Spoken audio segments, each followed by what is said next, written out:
Hello everyone, welcome back to the course on control systems. In this video we are going to see the problems on mechanical translational systems. So as we have already studied in mechanical system, there are two types we consider in control systems, that is translational systems and rotational systems. We are now studying about the translational system, then we go for rotational. Basically in translational systems, there are three elements we have seen in the previous video. Whenever we are going to have a mathematical representation of mechanical systems, we do considering the following three elements, that are mass, spring and dashpot, that is damper element. These three elements like mass, spring and damper elements, all three, like mass is representing the weight of the mechanical system and spring is representing elasticity deformation of the system, and the damper element used to represent the frictional effects. So these ideal elements we have seen as that is fixing on reference, the mass element and the spring element, neglecting the effects of other two elements. So individually we have seen each element with the reference point. So when force is applied on the mechanical systems or in individual element, like when force is applied on the mass, the output, that is nothing but that displacement is in the direction of where the force is applied. And according to Newton's law of motions, the force acting on mass is mass into acceleration, that is the force directly proportional to acceleration, so m into a. So the force acting on spring is directly proportional to the displacement. Resisting force on damper element is directly proportional to the velocity of the body. So these are the three equations we need to consider when we are going to derive the transfer function, that is when we want to mathematically represent a mechanical system. So let us consider all three elements in a mechanical system that are fixed with the reference point, that is m, mass and k spring, b damper, and the force is applied in the downward direction, and we need to define the transfer function of the mechanical system. So what is the transfer function? Transfer function is nothing but the Laplace transformation of output divided by Laplace transformation of input. So here the input is nothing but the force externally applied to the system, and if the force is applied in a downward direction, then the displacement of the mass, the body of the system, is actually in the direction where the force is applied, that is in downward direction. And when force is acting on a body, there are resisting forces we have seen by all these three elements, that is the displacement by the elasticity of the system, the velocity by the damper element of the system, and the acceleration in mass element. Let's see how to define the transfer function of this mechanical system. In order to find the transfer function, theoretically we can have the free body diagram of the mechanical system first, and apply Newton's law of motions on individual elements, and once we define the equations, then rearrange the equation to find the final transfer function, that is the mathematical representation of the system. Yeah, let's see how to find the transfer function of given the basic all three elements in a system. So let us find the transfer function of a given system, the mechanical system with all three elements connected with the reference point, and when the force is acting on a body, so when the displacement is in the direction where the force is applied. So how to draw the free body diagram? There are four steps are given here. The first step is assume the direction of the displacement of mass as positive direction. Yes, like the force applied here is in the downward direction, which is the same direction we have the displacement of the body, the mechanical system.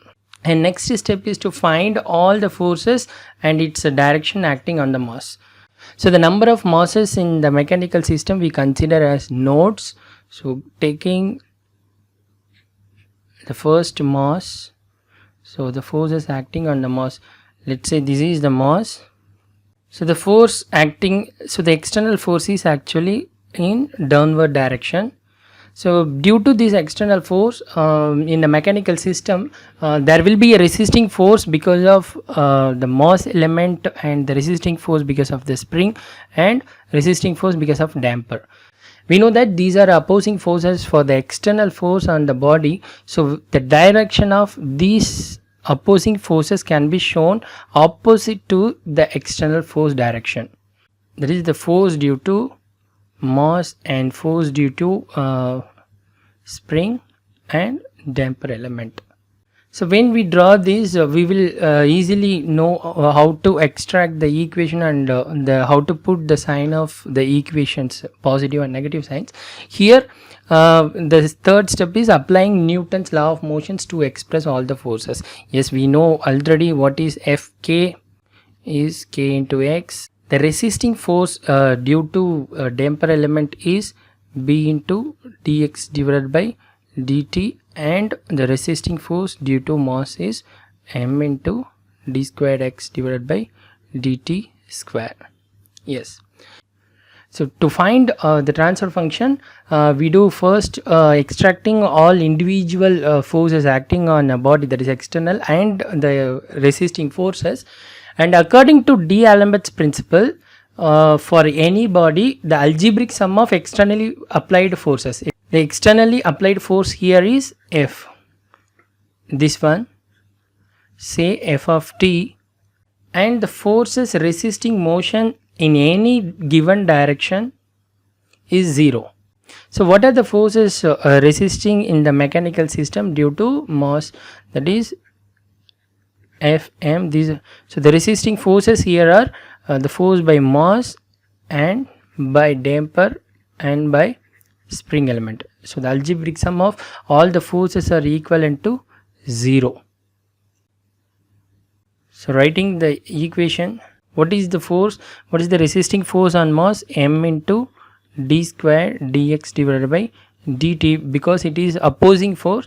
When external force F is applied, we put this in negative, and the resisting forces due to damper element is b into dx divided by dt, and resisting force is here kx is equal to 0. So this is the differential equation of given mechanical system. So next step is to find the Laplace transformation of given system. So what is the Laplace transformation of f of t? That is f of s minus m into Laplace transformation of d squared.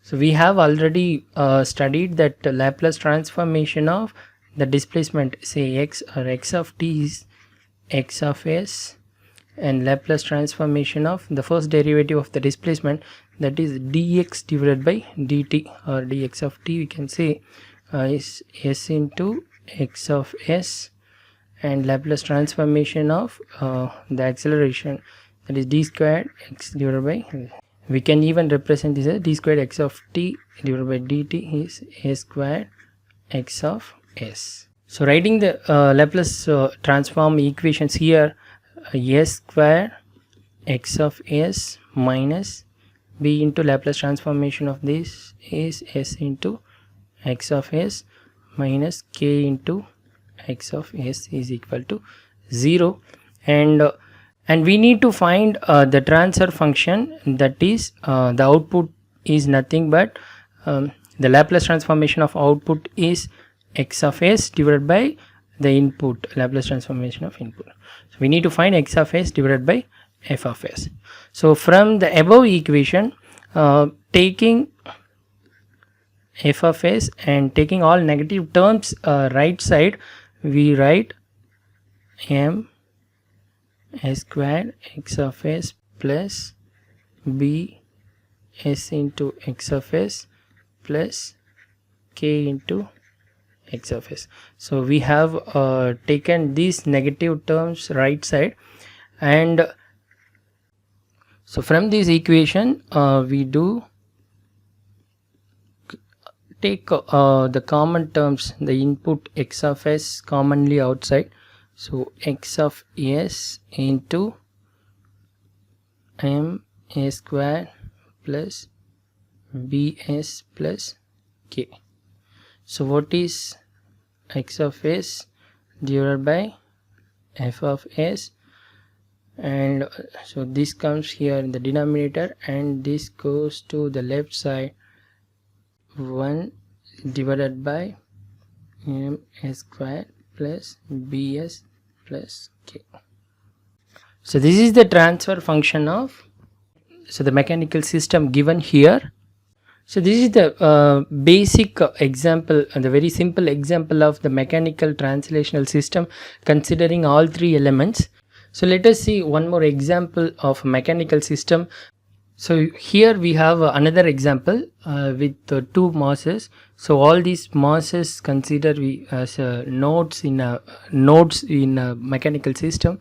So let's say the force, that is function of time, acting on downward direction, and due to this external force, so the displacement at mass 1 is x1 of t and the displacement at mass 2 is x2 of t. So let us find the differential equation of this mechanical system. So in this problem we are going to find the differential equation of this mechanical system, followed with in the next video we are going to have some more problems and finding the transfer function of whole systems. So the first step is to draw the free body diagram. We have two mass here, two nodes, that is m1 and m2, and considering the mass 1, we find the differential equation for mass 1 is, so the free body diagram of mass 1 is, so here in this case the external force is applied in downward direction. So show the external force in downward direction and the resisting forces acting on mass 1. So here in mass 1 the resisting force by mass 1 is, so with the direction of the resisting force are to be shown opposite to the force applied on the body. So Fm1 is the resisting force, and another elements connected with the mass 1 are K1. So the resisting force due to the spring is K1, and next B1, the resisting force due to the damper element. Yes, there are three resisting force on mass 1 when the force is acting on a body.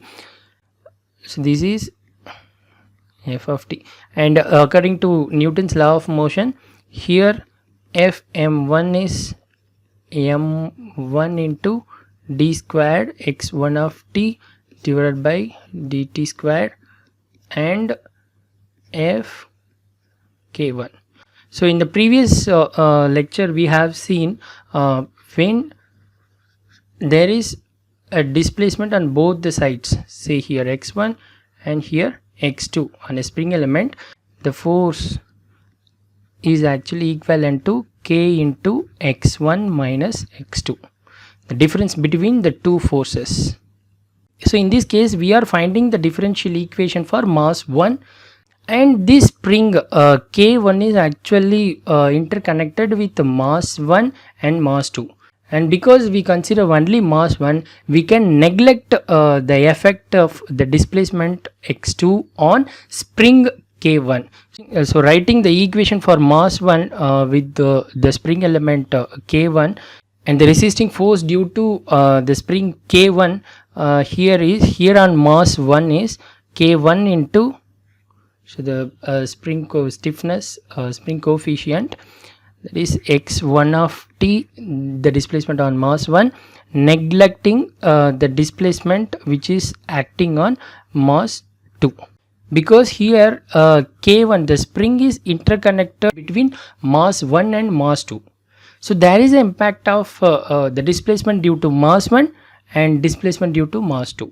And when we are going to find the differential equation for only mass 1, we can consider only the displacement of mass 1, that is x1 of t, and neglect the displacement x2 of t, that is due to mass 2. So that is what the difference between the displacement 1 and displacement 2, x1 of t minus x2 of t, is the effect on k1 spring. By the same way, the force, the resisting force on the first damper element fb1, b1 is actually connected in between mass 1 and mass 2. We do find the differential equation for mass 1. So consider only the displacement x1 of t, and by neglecting the displacement 2, that is x2 of t by mass 2, the equation can be written as b1 into d by dt of x1 of t minus x2 of t. So according to D'Alembert's principle, the equation here is actually the algebraic sum of all forces acting on body is equivalent to 0. So f of t plus fm1 plus fk1 plus fb1 is equal to 0. So applying differential equation here, f of t minus m1 d squared x1 of t divided by dt squared minus k1 x1 of t minus x2 of t minus b1 into d by dt of x1 of t minus x2 of t equal to 0. So taking the negative term right side, the equation is rearranged as m1 into d square.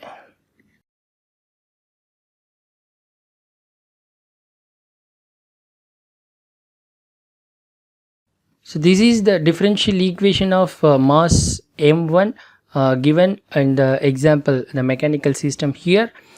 Now we are going to find the differential equation for mass 2 in the given mechanical translational system. So first draw the free body diagram. Actually there are two ways of drawing the free body diagram of mass 2. The one thing we can consider only the input, the x of t as common in downward direction, and all other resisting forces in the mechanical system due to the elements connected are in opposite direction. So if the force in downward direction, all resisting forces are in upward direction. And in another case, without considering the force, we concentrate only on mass 2 and the elements which are connected related to mass 2. The free body diagram is interrelated with the previous mass 1. The elements connected with mass 2 only we consider in the second way, and other resisting forces, see fk1 and fb1 are in downward direction, means fk2 and fm2 and fb2, that is the resisting forces due to k2 and m2 and b2 can be shown in opposite direction. So we can use two different way of drawing the free body diagram and writing the differential equation. So I consider here commonly the f of t, the external force, because it is applied in downward direction. All the forces due to the elements, all the elements connected in the mechanical system here are in opposite direction. So what are the elements connected in M2? There is K1. So resisting force due to K1, that is the direction is opposite to the external force, and resisting force due to B1, because K1 and B1 is also connected with M2, and the resisting force due to M2 and the resisting force due to K2 and the opposing force due to B2. Writing the Newton's law of motions. And according to D'Alembert's principle, all the forces acting on a body is equivalent to 0. So in this case, the forces actually Fk1 plus Fb1 plus Fm2 Fb2 plus Fk2 is equal to 0. So what is Fk1? Here in this case, Fk1 is K1 into here we do deriving the differential equation for mass 2. So the displacement on mass 2 is x2 of t, and neglecting the displacement that is because of mass 1, that is x1 of t. So this is the resisting force by the spring element K1, which is acting on mass 2. By the same way, B1 into d by dt, so the displacement due to mass 2, and by neglecting the displacement due to mass 1, because we derive the differential equation of mass 2, so that's why we are neglecting the displacement here due to mass 1. The next Fm2 is m2 into d squared x2 of t divided by dt square, and next K2 is the another point of the K2, another side is connected with the reference point, so this is simply K2 into x2 of t plus by the same way B2 into dx2 of t divided by dt. So this K2 and B2 another side is connected with the reference point, so here it is actually reference. So the algebraic sum of all these forces acting on a body is equivalent to 0. So this is the differential equation for mass 2 in the given example. Hope you understood how to draw the free body diagram of a given system with every mass, and by applying the few Newton's law of motions and by D'Alembert's principle, how to write the differential equation. And to find the transfer function, we take Laplace transformation and rearrange the equation to find the Laplace transformation of output divided by Laplace transformation of input as the transfer function of the given system. So we can solve some more problems in upcoming videos. Thank you.